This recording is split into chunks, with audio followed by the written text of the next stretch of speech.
Since at least 2400 BC, a hilly peninsula had been inhabited by Native Americans who called this place Charlotte. We now know this area as Boston, Massachusetts, the largest city in New England. New England was christened in 1614 by a very famous captain. That was Captain John Smith. A few years later, in 1630, a fleet of ships filled with Puritans arrived at the Massachusetts Bay Colony. It was on September 7, 1630, that they named the settlement Boston. September 7th also happens to be my birthday. There's been many choices that I've made that put me where I'm at now. I wanted to give you a little insight on what helped me to choose the path I'm on now and how this relates to the men of Boston, famous for the Boston Tea Party.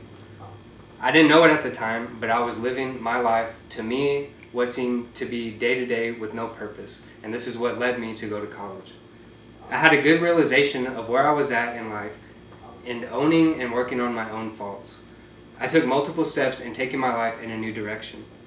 Self-reflection of what I could have achieved by this time showed me that I felt like I had been coasting for the past couple years. During this time, I really realized the goals that I truly wanted to achieve. I truly wanted a better path for myself. I wanted self-fulfillment, and to me, that meant creating relationships, most importantly with myself, but also with my friends and family. This all started with breaking free from the emotions and the people who you think control you. Just like the Boston Tea Party, the men realized that they didn't have to be under the control of a king who was thousands of miles away. Independence for us is breaking free of the illusion that we're under, that our minds control us.